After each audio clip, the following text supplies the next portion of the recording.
I'm going to talk about what it's like to be employed by a hospital. So just as a little bit of background, I started in a practice with this group I am with still in 1982. And in 2012, our practice was acquired by a hospital. So that's 30-some years of experience. And I was the managing partner for a while. So I had to pay attention to the way the practice actually runs rather than just doing neurosurgery. Just as by matter of background reference, this is from the American Medical News, which is now out of print because they couldn't get enough advertising to support it. But this shows the change in the percentage of independent practicing physicians from their account from 2000 to 2013. And you see in the middle, percent of independent or physicians who claim they're independent went from 57% to 39%.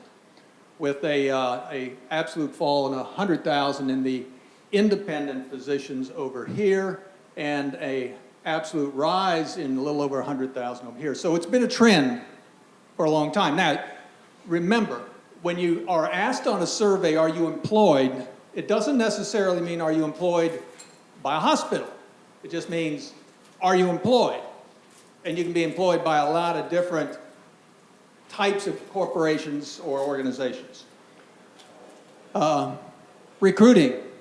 Merritt Hawkins has published this in one of their reports that, and I think Judy finds the same thing, that the number of requests from hospitals for recruiting has steadily risen over the 10-year span up here from 7 to 75%. Now, so how many neurosurgeons are employed by hospitals? The answer is I don't know. And I don't know anybody that really knows. But if you look at this AMA practice survey from 2012, whereas surgeons here in 2012, 35% were employed in some form by a hospital, only about 7% of subspecialties were. So it was a small number. It is a small number, but it's a growing number. And it's growing because you are making it grow more than I am making it grow. Those of you who are beginning practice and looking at places to go. Why do hospitals employ doctors, and particularly neurosurgeons? What's the motive? Well, and this is an article in Health Affairs from 2008 looking at competition between doctors and hospitals. Hospital-to-hospital competition drives much of this. I've seen this in the state of Kentucky. One hospital starts to acquire it, the next one gets nervous. I've got to have mine or I'm not going to have any doctors. So they all start acquiring their stable of employed doctors. Back in the 90s, when it looked like we would have healthcare reform with the Clintons, hospitals went through a period of acquiring a lot of practices, particularly primary care, some specialties, and then unwound that because they were losing money on all these practices. Well, we're doing it again, and they think they can do it better this time by paying a little more rationally, I believe. But it's hospital-to-hospital competition is driving much of the reason that they're looking for you and recruiting you. One of the things they want to do, neurosurgeons now expect to get paid for call. Some hospitals don't want to agree to it or don't want to pay $10,000 a night for you to be on call. They'd rather just hire their own neurosurgeon and just leave you somewhere else, and you can do your own spine practice by yourself if you can find it. Because that guy's going to be competing with you if you're in the private practice. So they want to ensure they have consultants and call, fill it, get rid of the uncooperative, replace uncooperative MDs.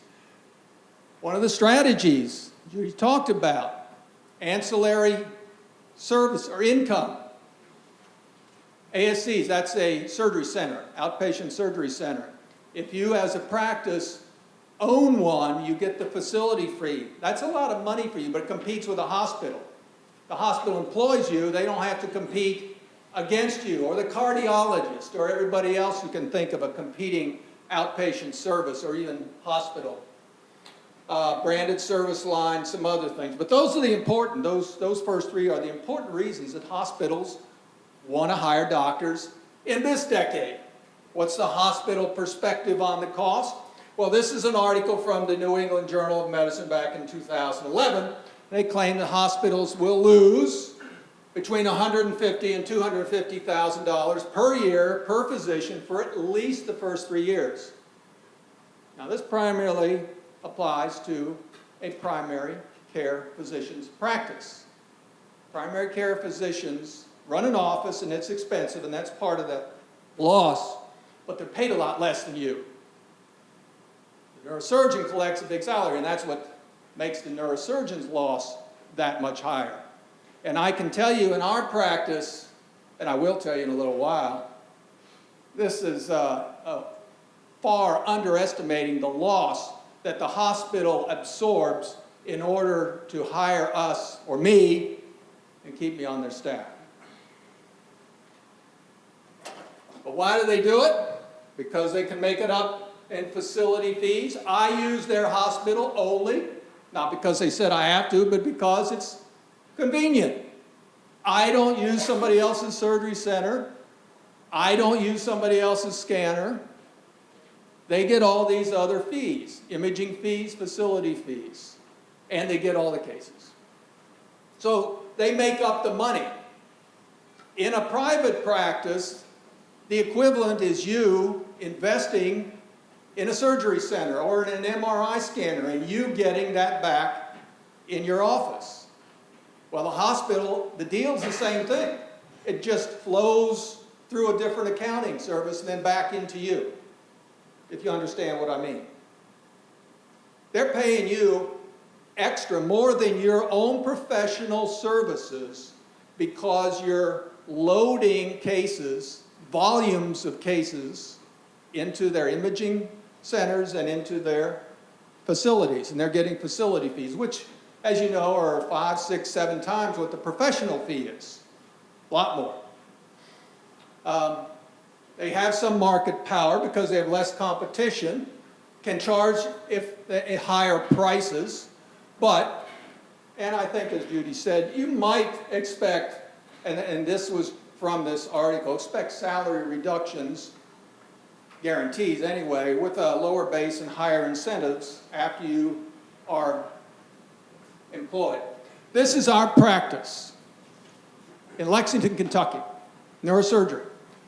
1/3 of our expenses are paid by the hospital. In other words, the amount of revenue that we bring in with all our professional fees in practice pays for only 2/3 of what we pay out to all our practice, all our employees, and to ourselves. So that's about the level of subsidy that it takes to keep at least a neurosurgeon. And this is not very high. In our hospital, I happen to know that CT surgeons are subsidized over 50%, so they can keep those cases rolling through the hospital. About a number of different ways to be employed, but they're basically 3. Either directly employed, that's more like a hospitalist. More likely it's like our practice, where it is an affiliated entity of some kind, an LLC, a subsidiary of the hospital.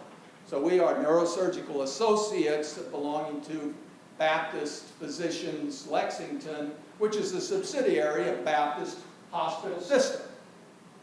But they own the contract, they control the contract.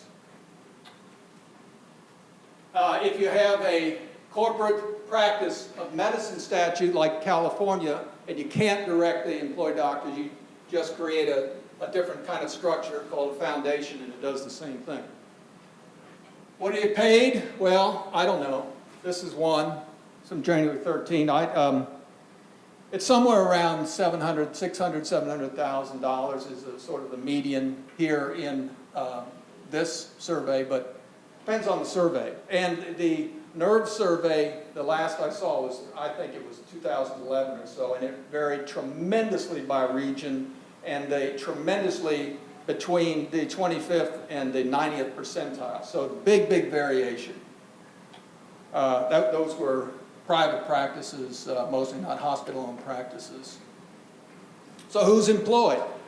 Well, there's some like me who decided, for various reasons that I'll tell you, that it was going to be better to be employed than to stay in a private group. But underemployed physicians, 30% on this survey were under 40. Of the self-employed group, or those employed by a group that is an independent group, only 12% were under 40. So younger physicians tend to be congregating in hospital employment. So where do they work? If you're employed, remember, not everybody who's employed is employed by a hospital. According to this survey, about 50% were. About 20% of those were actually employed by private groups, probably in process of becoming partners or some form of ownership later on. So how's it working out? If you're employed by a hospital, well, what do they like? They like the financial security, and they like the fact that they don't have to take care of the office. That's basically it. You don't have to take any financial risk. You've got a good salary. It's guaranteed because it's backed by the hospital. What don't they like about it?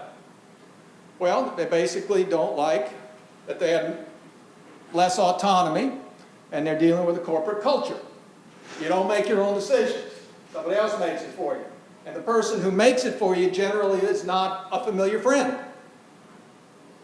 I mean, the bigger the organization, the farther away the decision maker is.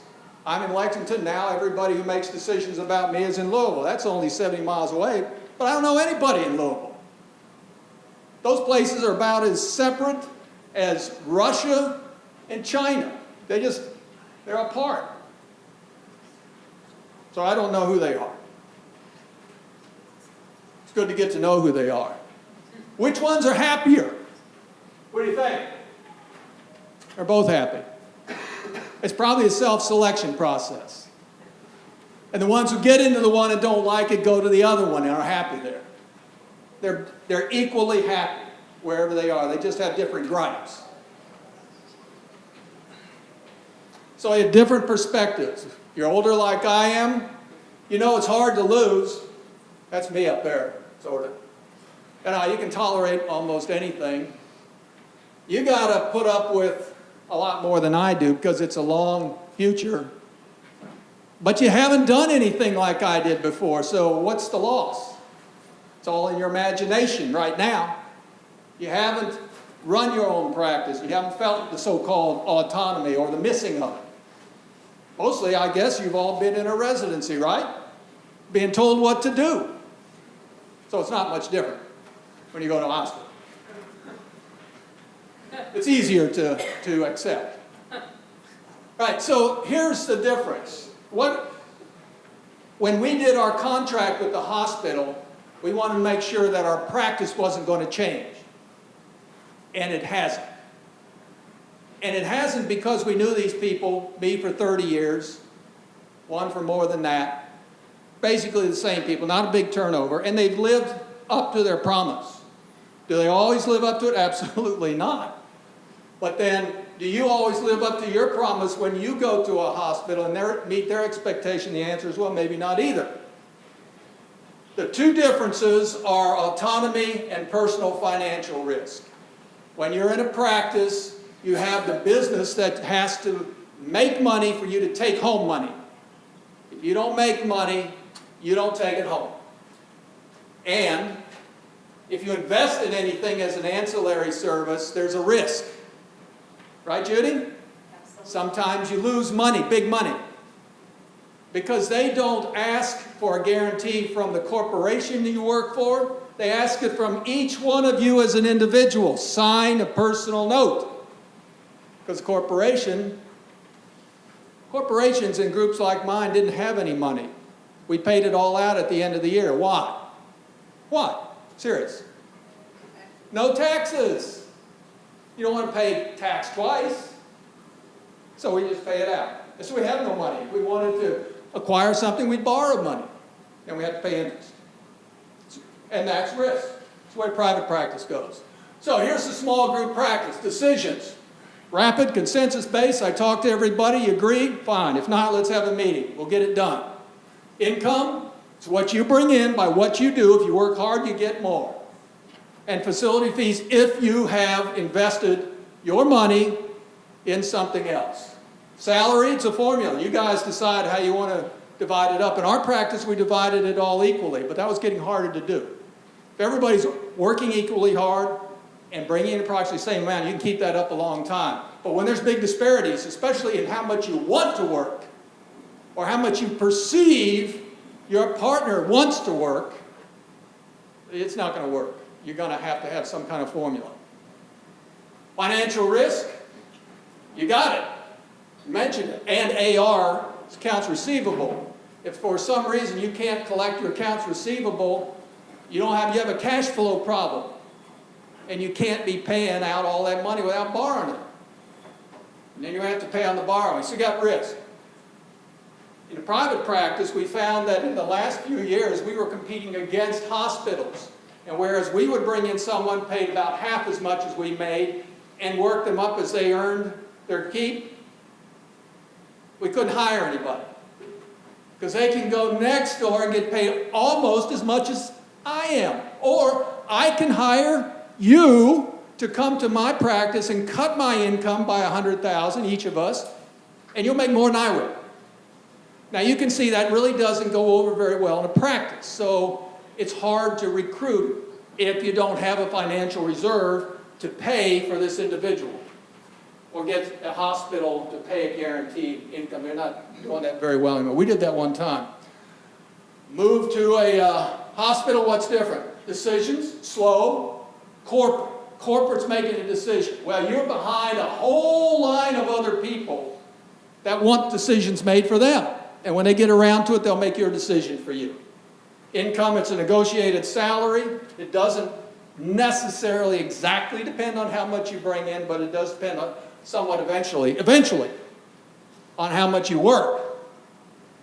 Salary is fixed by contract. It's still usually an RVU production, even though there's talk about risk contracts and so on.